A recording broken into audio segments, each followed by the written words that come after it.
बिस्मिल्लाहिर्रहमानिर्रहीम। अस्सलाम वालेकुम डियर्स, ये है क्लास 8 की मैथमेटिक्स जिसका ताल्लुक सिंटेक्स बुक बोर्ड से है और उसमें यूनिट 4 पढ़ रहे हैं जिसका नाम है financial arithmetic.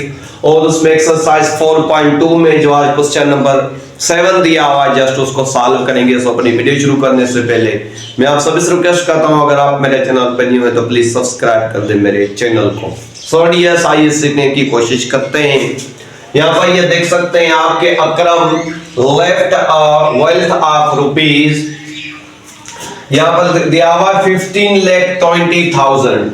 Among his heirs is a mother, a widow, 3 sons and 4 daughters. The funeral expenses are rupees 30,000 and a loan of rupees 50,000 is due to him. Calculate the share of each heir. तो dears, ये जो है आपको पता है कि यहाँ पर इनहेरिटेंस का एक जो वर्ड प्रॉब्लम है जिसमें कि अकरम ने जो वेल्थ छोड़ी है या दौलत छोड़ी है पीछे, वो छोड़ी है 15,20,000 रुपए की, जिसको कि हमने बांटना है उसकी मदर में, उसकी विदू में और उसके 3 सन है और उसकी 4 डॉटर्स है। उसके अलावा जो है वहां पर अकरम जो मर गया है तो उसका जो फनरल मतलब जो एक्सपेंसेस आए हैं वो 30,000 के आए हैं और उसके बाद उसके लोन जो है वो 50,000 का है। तो हमने जस्ट उसके बाद जो है इन सब का जो है शेयर मालूम करना है। तो आपने याद रखना है डियर्स, सबसे पहले ये आपने याद रखना है, रिमेंबर दैट के अगर उसके पेरेंट्स जिंदा होंगे तो पहले हम उनका शेयर निकालेंगे, उसके बाद उसकी जो बेवा है उसका शेयर निकालेंगे। तो अगर पेरेंट्स जिंदा हो गए तो उनको 1/6 पार्ट जो मिलेगा उसकी दौलत का, और उसके अलावा उसकी जो बेवा है उसको 1/8 पार्ट मिलेगा अगर उस बेवा के बच्चे भी हैं तो। ये आपने याद रख लेना है।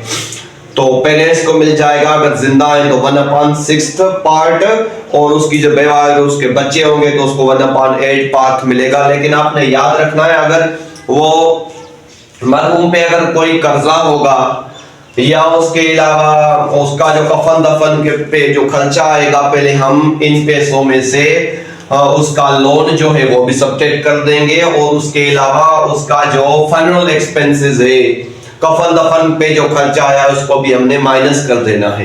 तो आपने याद रखना है उसकी जो टोटल प्रॉपर्टी है, टोटल वेल्थ जो है लेफ्ट में वो है 15,20,000 की, और उसका जो फनरल एक्सपेंसेस है और उसके अलावा जो उसका लोन है उसको अगर ऐड करते हैं तो वो 80,000 का है। तो हमने क्या करना है, पहले ये हमने सब्ट्रैक्ट कर देना है इन पैसों में से जो उसकी लेफ्ट प्रॉपर्टी में से उसके अगर लोन और फनरल एक्सपेंसेस सब्ट्रैक्ट कर देते हैं तो अभी ये जो हमें प्रॉपर्टी मिल रही है लेफ्ट वेल्थ वो मिल रही है कितनी डियर्स, 14,40,000 की। जी हाँ, 14,40,000। अभी उसको हमने शेयर करना है किसमें, शेयर ऑफ मदर और उसके बाद शेयर ऑफ विडो। तो आपने याद रखना है कि उसके वालिदैन जिंदा है तो उसको 1/6 पार्ट मिलेगा। तो हमने जस्ट यहाँ पर जो लेफ्ट प्रॉपर्टी है 14,40,000 की, उसको जो है हमने यहाँ पर लिखा है और उसके अलावा यहाँ पर 1/6 पार्ट है तो ये लिखा है। तो अभी टेबल पढ़ा है 166 और उसके बाद अगर ये टेबल पढ़ते हैं यहाँ पर 240, जी हाँ 240,000, तो अभी हम जस्ट लिखेंगे कि शेयर ऑफ मदर जो है वो कितना आ गया है, वो आ गया है 2,40,000 का, मतलब उसकी माँ का जो हिस्सा है वो 2,40,000 का है। उसके बाद हमने शेयर ऑफ विडो मालूम किया है तो उसका हिस्सा है 1/8 का। तो हमने 1/8 को उसी 14,40,000 के साथ डिवाइड दिया तो 188, और यहाँ पर टेबल पढ़ेंगे तो 180 देन 000 सेव आ जाएगा। तो अभी आप देख सकते हैं कि शेयर ऑफ विडो भी हमें मिल गया है।